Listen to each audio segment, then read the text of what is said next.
Rota 66. O ser humano tem uma tendência látrica, ou seja, de adoração, né? Isso está dentro dele. Ou ele dirige isso para um artista, ou para um esportista, ou para uma personalidade, ou para ele mesmo. No ar, o programa Rota 66. Eu, Beltrão, adoro esse nosso encontro para juntos estudarmos a Bíblia. Tá certo que aqui ninguém idolatra o Monte Sião. Longe disso. Aprendemos muitas coisas com o professor Luiz Saião e hoje temos outra aula no livro de Números. Agora, vendo o capítulo 21. A serpente que trazia cura. Esse é o tema. Que bicho é esse que iremos analisar, hein? Essa história das serpentes nos dá ilustrações sobre o pecado, o sofrimento, a tristeza, a súplica e, por fim, da salvação.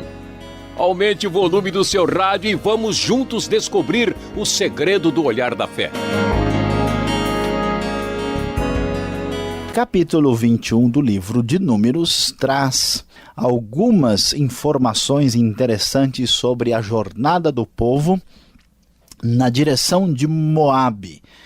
Em primeiro lugar, no versículo 1, eles encontram o rei de Arade, na região do Negueb, e lá conseguem uma vitória sobre aquele rei e vão adiante no seu trajeto em direção à terra prometida. Logo em seguida, nós temos um fato muito impressionante que chama nossa atenção, que é o cerne deste capítulo, que é exatamente a famosa história da serpente de bronze. O texto diz que partiram eles do Monte Or, a partir do versículo 4, na Nova Versão Internacional. Eles partiram pelo caminho do Mar Vermelho para contornarem a terra de Edom. Lembram que eles não puderam passar por Edom.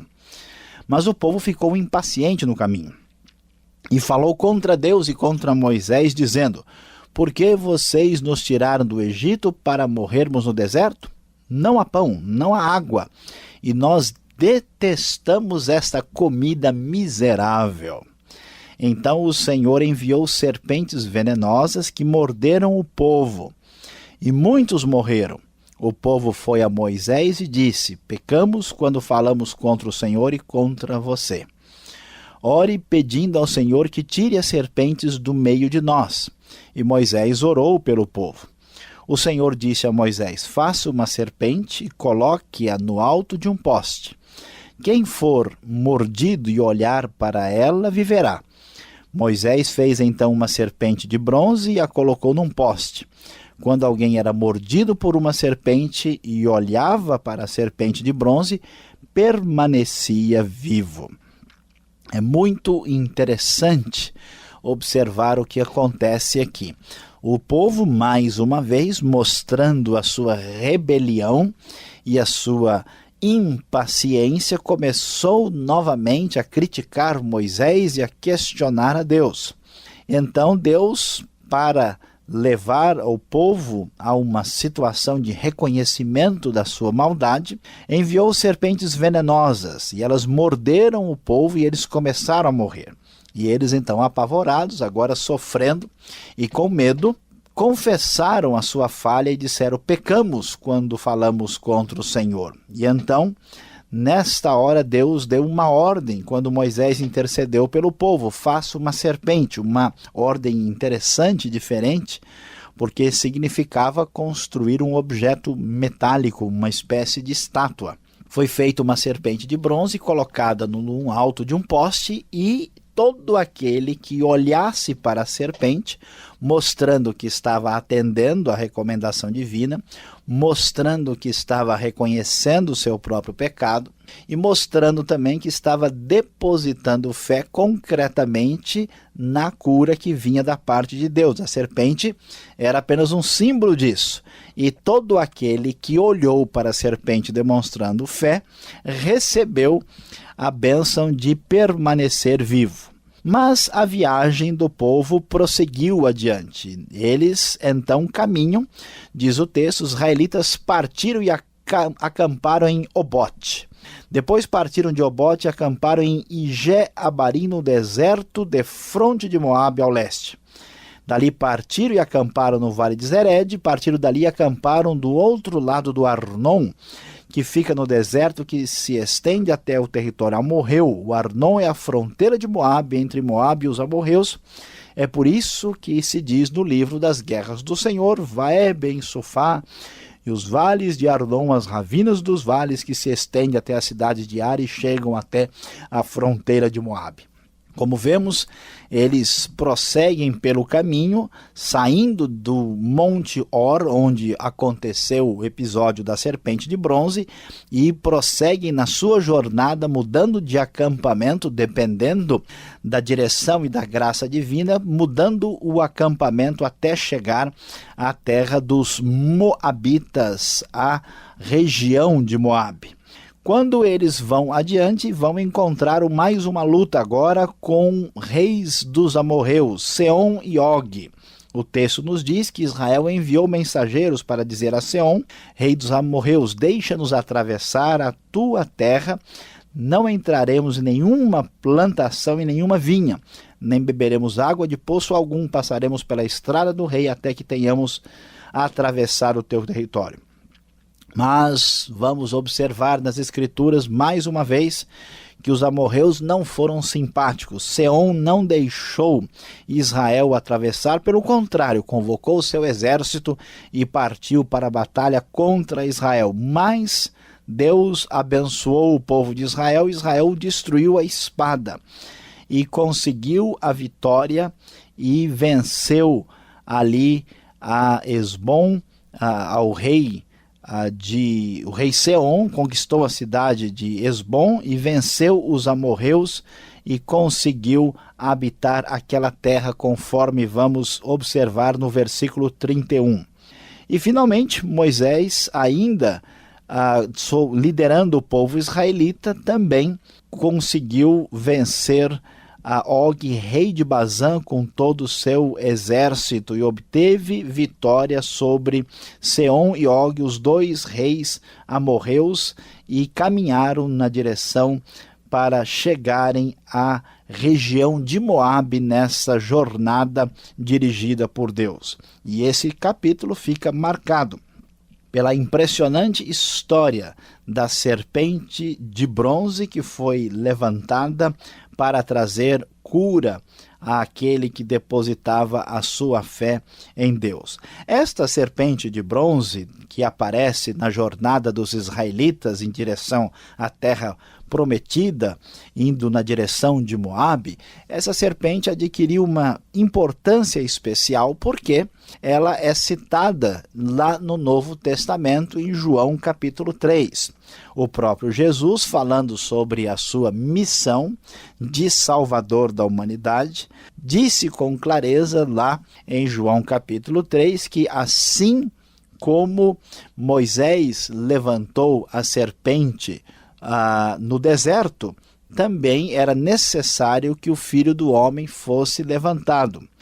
Da mesma forma como a serpente trazia aquele símbolo de promessa de salvação, de perdão e de cura, da mesma forma Jesus foi também levantado no madeiro, na cruz, para oferecer perdão, salvação e cura para aquele que nele depositasse a sua fé e a sua confiança. Da mesma maneira como a serpente foi levantada e os que olhavam para ela recebiam vida, recebiam a possibilidade de escapar da morte e permanecer com vida diante daquele juízo divino que caiu sobre o povo, da mesma maneira, quando Jesus, o Filho do Homem, foi levantado, isso implica na necessidade de receber vida espiritual da parte de Deus, olhando para ele, isto é, depositando a sua confiança nele para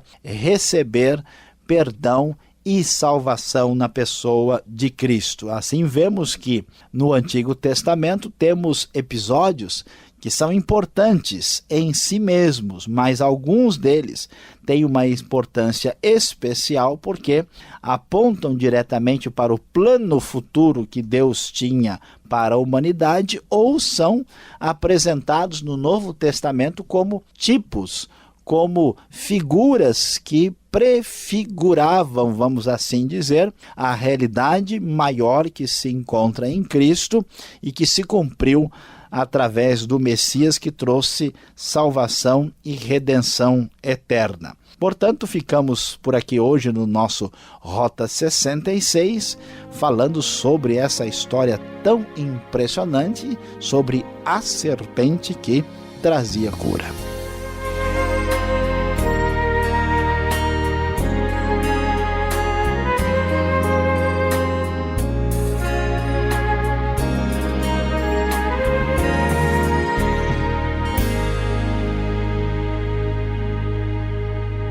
Você já sabe, você está sintonizado no programa Rota 66, o caminho para entender o ensino teológico dos 66 livros da Bíblia. Nosso tema é A Serpente que Trazia Cura, livro de Números, capítulo 21.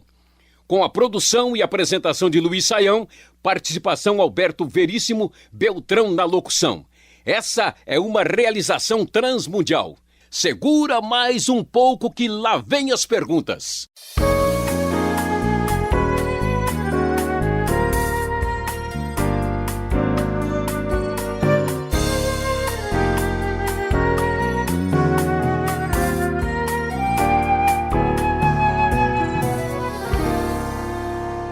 Ok, Saião, chegamos agora então na segunda parte do programa, um pouco mais de dinâmica e eu vou aproveitar para tirar dúvidas.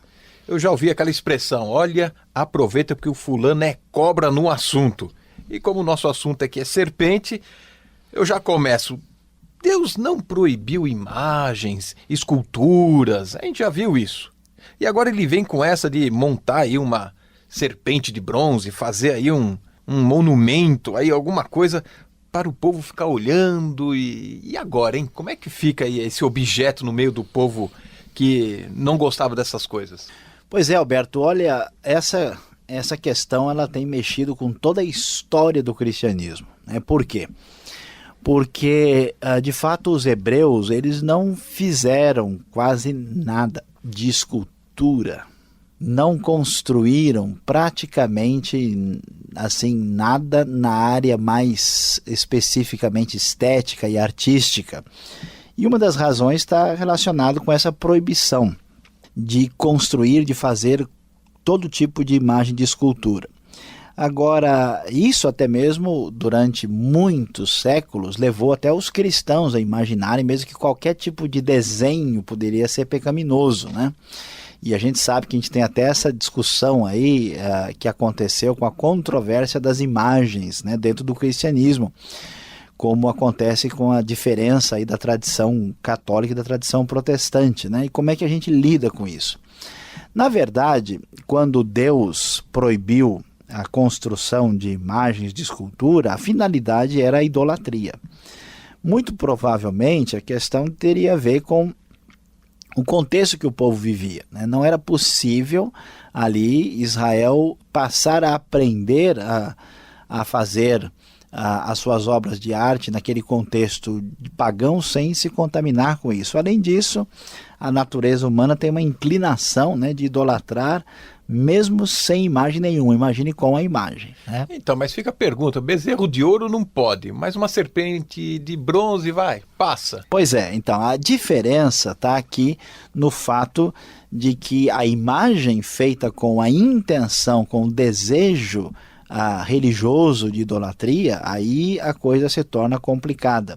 Então, por um lado, a gente vê que o bezerro de ouro foi condenado e rejeitado, todo o simbolismo pagão foi rejeitado, mas o tabernáculo era uma construção simbólica, né? A arca não deixa de ser um objeto, em cima dela havia querubim também, mas apenas como um referente, né? Uma referência ao sagrado, e não como objeto de adoração em si, trocando a criatura pelo Criador.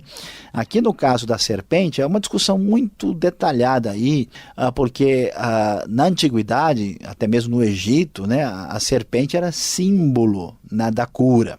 A gente pode ver no símbolo da medicina até hoje, né, tem isso. Alguns autores tentam fazer uma relação, mas não existe uma relação direta, né? Eles foram picados, né, pela serpente, e a serpente feita de bronze apenas era algo que simbolizava o mal que eles haviam sofrido, né? E se eles olhassem para ela, eles seriam assim curados e perdoados daquela rebeldia toda.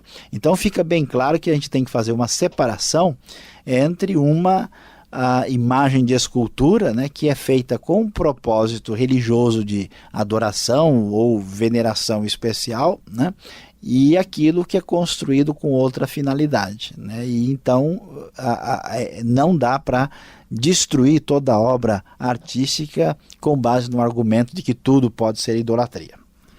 Mas parece que olhando um pouco aí o Velho Testamento, esse objeto de repente, que não foi feito para ser adorado, mas sim para ser aí a salvação do povo, né? Ele vira objeto de idolatria, né? É verdade. Infelizmente, essa serpente ela foi chamada de Neustã. E essa serpente, mais tarde, quando houve uma decadência muito séria no final do reino de Judá, nós vemos uma referência lá, né, no livro de Reis, quando Ezequias faz uma espécie de reforma religiosa, né? No tempo dele as coisas melhoraram porque vinham de uma situação muito caótica anteriormente, que a serpente virou objeto de idolatria. O que mostra para a gente o problema sério que está no coração do homem, né? O coração humano. O ser humano tem uma tendência látrica, ou seja, de adoração.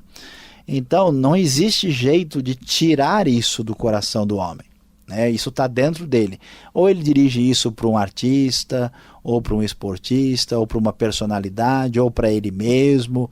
A atitude dele é cultica, né, perante diversas coisas na vida. E é engraçado que a pessoa faz isso até com a ciência, até com a filosofia, até com aquilo que é mais racional possível, né? E aqui, numa situação de crise religiosa, o povo, né, fez aquilo que não poderia fazer com a serpente, que foi destruída até para evitar que isso fosse mais longe, né, é de idolatrar. Então, o perigo está, né, exatamente no coração humano, e por isso que Deus acabou impedindo que eles fizessem objetos, porque sem objeto já era uma realidade. Com objetos bonitos, então a coisa perdia a referência. É uma maneira de negar a Deus aquilo que só ele merece. Falando aí em destruição, a gente olha o versículo 14 desse mesmo capítulo de Números 21, fala sobre um livro das guerras do Senhor. Onde está esse livro? Que livro é esse? Né? Livro de guerras agora? Olha, Alberto, é importante para o nosso ouvinte aprender.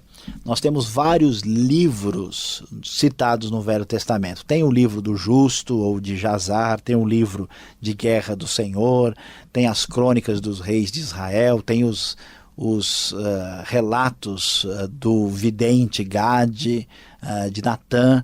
Mas, infelizmente, essa lista que chega aí mais ou menos a 15 documentos antigos, nós não temos acesso a ela. Uma vez eu estava no centro de São Paulo e encontrei uma pessoa que estava procurando esse livro na livraria para comprar. Então, a notícia para todos aí, não existe esse livro, né, em português e nem mesmo nas línguas originais, porque esses livros foram usados na ocasião. Possivelmente era um livro de música, de cânticos, de vitória em batalha, né? Assim como a gente tem a canção do expedicionário que a gente aprende na escola, né?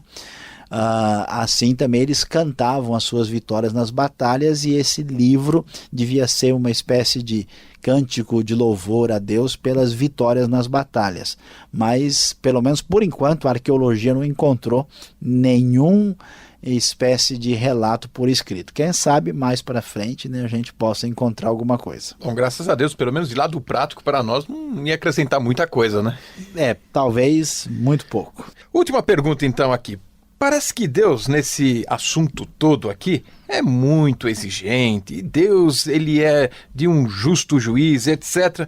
Mas quando chega aqui cura e salvação, parece que as coisas são tão simples, né? É só olhar e pronto, a pessoa já está livre. Pois pastor Alberto, olha que coisa interessante, né? Às vezes a gente percebe que o problema é de comunicação, né? Às vezes uma pessoa quer agradar a outra, faz tudo que a pessoa tem vontade de fazer, menos prestar atenção no que a pessoa quer, né? E dá o presente errado, né? E o que acontece aqui é muito interessante, porque o ser humano ele quer fazer sacrifício, ele quer fazer todo tipo de ritual, né? E Deus diz, olha, eu quero apenas o seguinte, que você ouça a minha palavra, declare a sua insuficiência, peça desculpas, se arrependa e se volte para mim que perdoa você livremente de graça. E para que isso aconteça, é preciso que a pessoa demonstre isso de maneira concreta, que a pessoa mostre isso de maneira objetiva. Por isso, veja só, que a maneira como aqui eles demonstraram se eles criam ou não, era olhando para a serpente. Da mesma forma, em Cristo, como é que a gente recebe a salvação? Recebe a salvação quando a gente deposita a nossa confiança em Cristo. Reconhece a nossa fraqueza, pede perdão pelos próprios pecados, sabe que não pode viver sem depender de Deus e acredita de maneira concreta nessa salvação que existe em Cristo. Quando a gente faz isso, geralmente, a pessoa diz, não, mas eu sempre tive Cristo no meu coração. Não é bem assim, né? Você tem de um jeito, mas não do jeito que precisa ter. Então é necessário que a pessoa faça uma oração. Às vezes a pessoa vai numa igreja e ela vai à frente. Às vezes ela assina uma espécie de termo de decisão. Às vezes ela vai lá e conta o testemunho para os outros. Sempre é necessário uma manifestação concreta. É igual ao aniversário, né? Não fica bem a gente ir lá só falar para a pessoa, parabéns. Geralmente a gente leva um presentinho. Por quê? Para manifestar clara e concretamente que a gente de fato aprecia aquela pessoa. Então, quando a gente reconhece, né, que a culpa dos nossos pecados é nossa e que Cristo nos perdoou, a gente manifesta concretamente. E isso é o que nós aprendemos de maneira muito especial aqui, que a salvação, por incrível que pareça, pastor Alberto, é uma coisa tão simples. Basta fazer duas coisas, é se arrepender e crer. Arrependimento e fé trazem o perdão completo dos pecados, de tudo que a pessoa fez de errado na vida, tanto no pensamento como através de atitudes. Então, se você que está ouvindo nunca fez isso, é a sua oportunidade. Você olhe agora para Cristo, abra o seu coração, peça perdão e saiba que você está perdoado. Nada de ritualismos, nada de mecanismos humanos, nem de sacrifícios, porque Cristo já pagou pelos nossos pecados. E você sintonizado no nosso programa? Fique mais um pouquinho, temos mais uma palavra para você.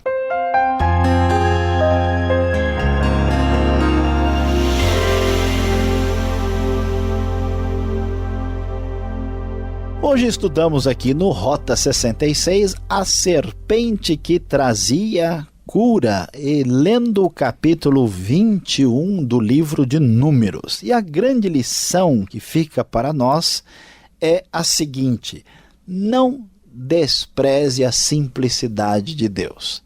Alguém contou uma história tão interessante de um grande professor no Japão, um cientista que ia à igreja para saber sobre Cristo. E logo que o pregador via aquele grande doutor, começava a falar difícil, começava a complicar as coisas e tentar impressionar, e o homem saía dali chateado. E um belo dia, então, ele pegou o trem e foi para bem longe, uma igreja pequena, simples, e ouviu uma mensagem de um pastor simples que nada sabia a respeito da pessoa dele. E ali sim pôde conhecer a Cristo, arrependeu-se dos seus pecados e creu em Jesus. Veja só, o evangelho é simples, basta crer no perdão de Cristo para receber a salvação.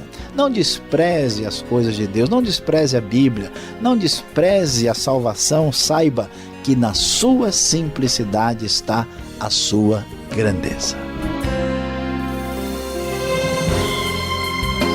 Fim do programa Rota 66 de hoje. Foi um prazer ter o carinho da sua audiência. Eu, Beltrão, volto nesse horário e nessa sintonia com mais um estudo bíblico. E até lá, com aquele abraço.